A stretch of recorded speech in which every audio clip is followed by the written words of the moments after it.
Welcome back to Hoosier Homes and Hustles. I'm Jessica Williams.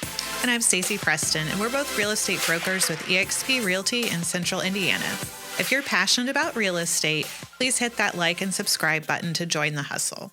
So today, Jessica and I are going to talk about a topic that she's very familiar with, and that is house hacking. House hacking is probably one of the first ways to really get started in real estate investing because it requires less of an upfront investment than buying a rental property. So you may not know what house hacking is, and it actually can look like a few different things. So this could be someone that maybe buys a duplex and lives in one side and rents the other side out with the intent of that rent covering some or part or all of the mortgage. It could be something like renting out a room in your house, renting out your basement, but some way of generating income with some real estate that you already have to then help you reduce costs, save money, invest further, pay off debt, and get you in a better financial position. So I've got Jessica here with me who's going to answer some questions. What is it, like 20 questions? Yeah, something like that. So I want to know how you got started with house hacking. First of all, whose idea was it? Because like inviting someone to live in your home is kind of a big deal. And I know you do this with your spouse. So were you both on board with this idea and just kind of like, how did that happen? It was my idea. Shocker. And no, he was not on board. I My husband was kind not of on figured. board. That's why I asked that question. So how did you get him on board? So I just kind of laid it out like, all right, look at the website. In our case, Furnish Finder is what we were using for our house hack. Okay. Look to see what people are actually paying to stay in folks' homes. Is it not worth trying it for like at least one contract or one stay to see if we like it or not? We might be a little uncomfortable, might be a little inconvenient, but I think, we can give 12, 13 weeks a go and see how we feel. Okay. So I think it was a monetary push for him. He was like, I'll see how this goes. Okay. So that got him on board after that first one. All right. So tell us a little bit about your setup. Like, what does the space that the guest is using look like? Does it have a bathroom? What did you have to change anything before you got started? So in our case, it's just a single family home. We don't have a basement where it's like separate access for them. It's not a duplex or a triplex or anything like that. It's literally just our home in the bedroom across the hall from ours. So they do get their own bedroom. They have their own bathroom. And we did not have to do anything other than furnish the room, which, it was already furnished technically because we do have guest bedrooms. So if anyone were to stay, there's already something there.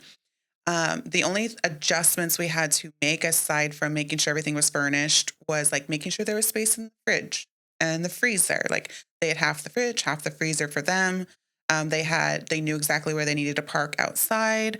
Those were really the only big adjustments or changes that we had to make. So they use your kitchen, and they have designated space for their stuff. Yep. What about common areas like living area? Is that something, are they hanging out on your couch or do they hang out in their bedroom? How do you set those expectations? They are more than welcome to hang out in the living room outside. We have a swim spa. They're able to use that as well. But we found the majority of folks just stayed in their room. When they would get home, they're working longer shifts typically, so they just go straight to bed. So they really weren't out interacting with us that much, but it was fine if they did. We were open to that. Just, getting to meet new folks, talk about their walks of life, see their experiences and maybe other homes they've stayed in, because then maybe we could update our process on our home or a future property. So, just getting intel as much as possible, I guess. Yeah. But yeah. So in the bedroom, do you have anything like a coffee maker, mini fridge, or they use all of that in your own? Nope, all of it in the kitchen. Okay. Awesome. So tell us who you're hosting, what are they coming in for, and how you're finding them and vetting them. Because obviously safety, I would think, is a concern. They're in your home. So what does that look like? So for us, since it is our primary residence, we do live there. We only have travel nurses stay with us. So technically through the platform Furnish Finder, you can find a lot of travel nurses. You can also find a lot of other folks. Maybe they're in town for construction purposes or internships or whatever might be their Right. case for them. But for us specifically, we were travel nurses because we knew if they were, they'd be working long days. They wouldn't really be in the house that much. And ideally, if they didn't live that far away, like if they were one state away, we found most of them just went home on the weekends. Oh, so then you have your weekends free. Yeah, exactly. So I have to Um, say your house is also like very conveniently located to a hospital. So I yes. think that's key too.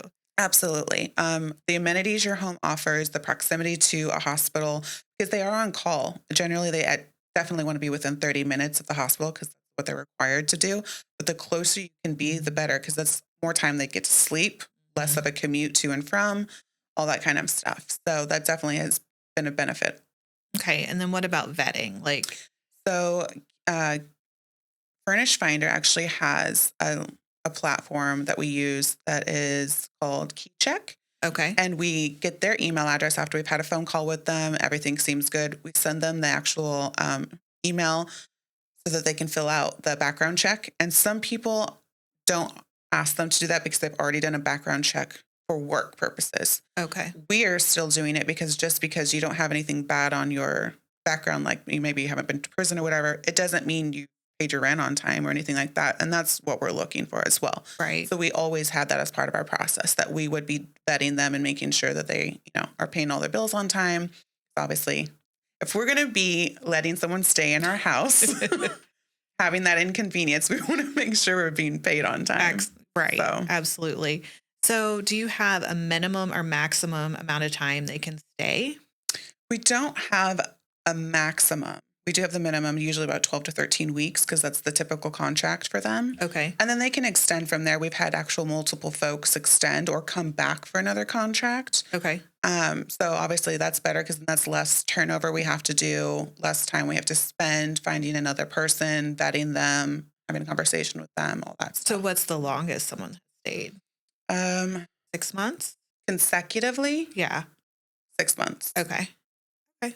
So definitely not it's more of a a midterm rental, but Yep. not like a traditional 12-month Right. lease. Okay. So let's talk about, let's say you decide to leave for the week or weekend or go on vacation.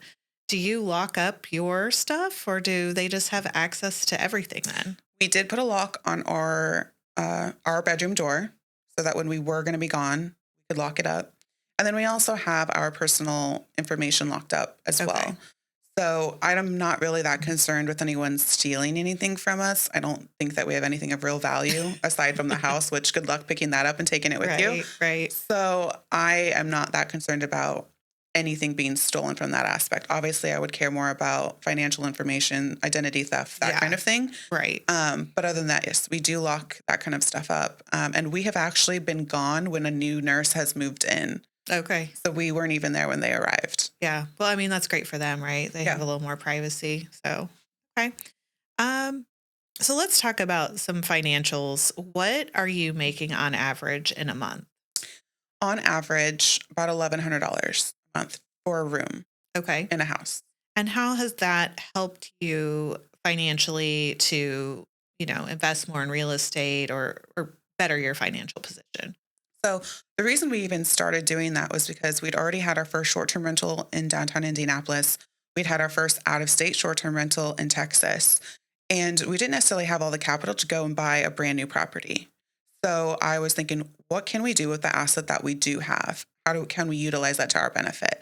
And this was perfect. I didn't have to buy anything extra. Maybe I got a few extra things for the bedroom that they're going to be staying in, but that was the only financial add that I had to Right. include. So for us, it let us build reserves and also build up to save for the next property that we ended up purchasing. Okay. Would you say this is covering your mortgage? Yes. Okay.